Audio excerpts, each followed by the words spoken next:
بسم اللہ الرحمن الرحیم۔ السلام علیکم۔ سیمس گیلری میں آج آپ کو کچن کی برکت کا ایک بہترین نسخہ بتاتی ہوں۔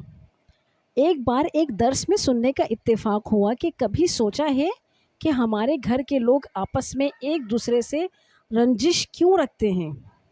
ہمارے کھانوں کی وجہ سے، کیونکہ ہماری سوچ ہمارے کھانوں میں آمیزش کر جاتی ہے، اور وہی رویہ جو اس وقت ہمارا کھانے بناتے وقت ہوتا ہے وہی کھانوں میں شامل ہو جاتا ہے۔ پھر یہ میرا ذاتی مشاہدہ ہے کہ ہم واقعی جیسی سوچ رکھتے ہیں ہمارے کھانوں میں اسی کی آمیزش ہوتی ہے، اور وہی ہمارے گھر کے افراد پر اثر انداز ہوتا ہے۔ کھانا بناتے وقت دل میں کوئی رنجش، کوئی خلش کسی بات کی نہ رکھیں، ورنہ وہ سب ہمارے کھانوں میں شامل ہوتا ہے اور ایسے گھرانوں میں عموماً ہر شخص چڑچڑا ہی ہوتا ہے۔ یا آپ آزما کے دیکھ سکتے ہیں۔ کھانا بناتے وقت بہترین عمل ہے کہ کچن میں تلاوت کلام لگایا جائے۔ کچن میں داخل ہونے سے پہلے اور کھانا بنانے کی شروعات سے پہلے بسم اللہ الرحمن الرحیم کو معمول بنا لیں۔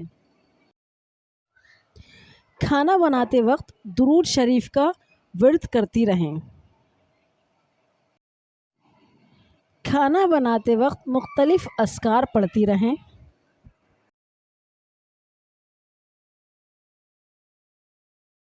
صبح سویرے اپنی نماز اور تلاوت کے بعد جب کچن میں جائیں تو وہاں بھی کسی نہ کسی سورہ کو موبائل میں ضرور چلائیں۔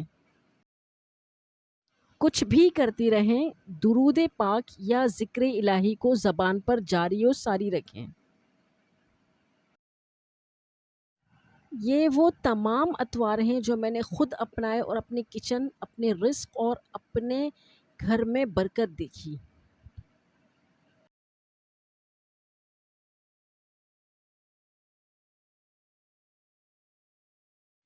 اپنی منفی سوچ کو کچن سے دور رکھیں، انشاءاللہ آپ کے گھر سے منفی سوچ خود دور ہو جائے گی۔